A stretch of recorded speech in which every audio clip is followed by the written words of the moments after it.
Hello and welcome to Pinball Pursuit. I'm Dr. C. And I'm Mrs. J. Today we're doing something a bit different. We're doing another tutorial for Jaws Pinball. Oh, another one? Another one. There's just so much to cover on this game that we couldn't fit it all into one video. This time we're going to be going over a few more advanced aspects of Jaws Pinball.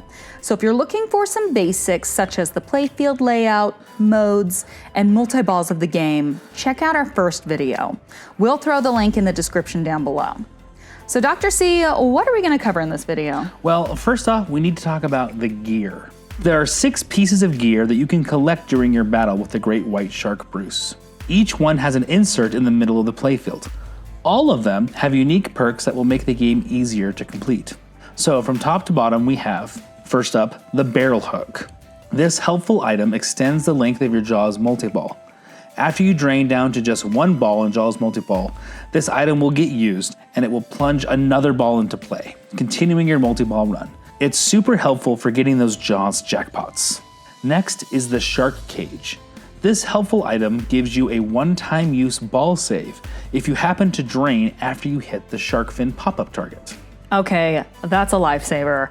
I can't even count the number of times I've hit that fin and had the ball shoot right back down the middle. Oh yeah, me too. Disappointed! This is super helpful to have.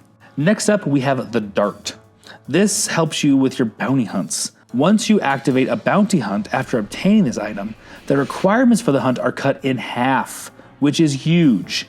And if you manage to capture the shark you are hunting, which is really hard to do, by the way, you'll score double the points if you have the dart. On the bottom row, we have binoculars. This helps you close down those beaches faster. Once you hit a shark tower stand-up target, instead of only one beachgoer being lit, you'll light up 2, which will help you get to search and rescue so much faster. In the center, we have the oxygen tank. This useful equipment gives you extra time for the rest of the ball you are on. This goes for ball saves and mode timers, giving you some nice breathing room. Haha, get it? For scoring all the points possible in a mode. And last but not least is the tracker. This gets you to the Jaws multi-ball faster. With the tracker, when you advance the chum line, either by hitting the chum bucket captive ball or making a red shot, you'll get double the progress on your chum line. This doesn't last forever though. You only get 3 uses before it's done. So that is what all of the pieces of gear do, but how do you get them? Well, to collect gear, you'll need to hit Quint's shack, which is the right ramp, once you have a piece of gear lit. Lighting a piece of gear can be done in a variety of ways. Let's go over all of them. First off, you can light gear right off the plunge by making a level 2 or level 3 skill shot.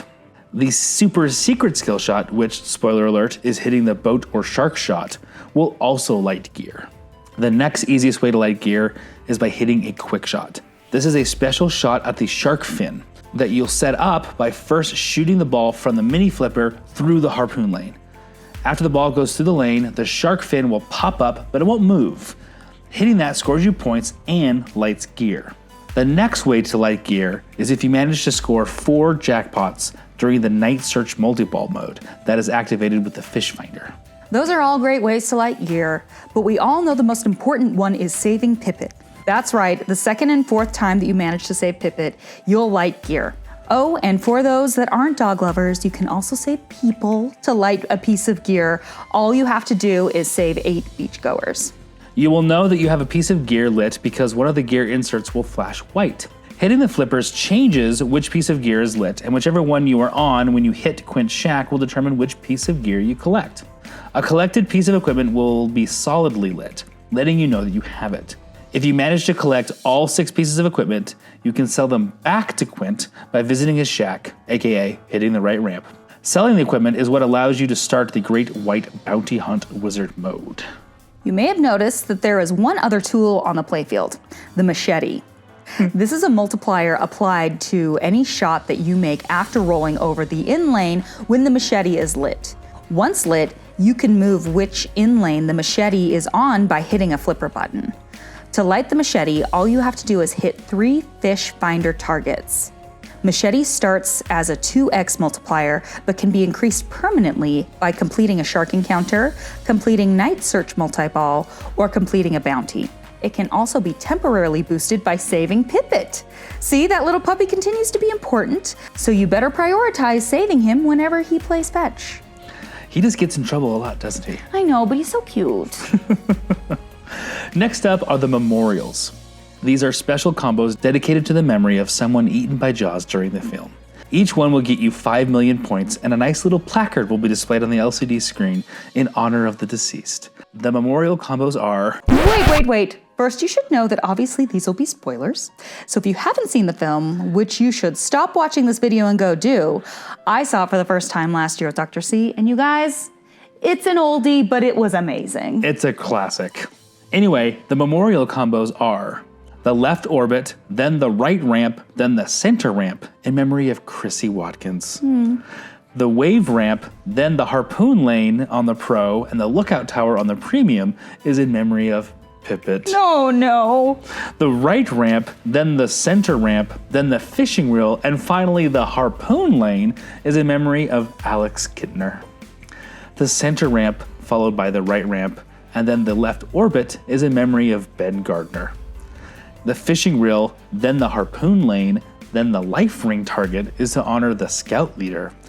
And finally, hitting the fishing reel, then the harpoon lane, followed by the boat/shark shot, will honor the memory of Captain Sam Quint himself.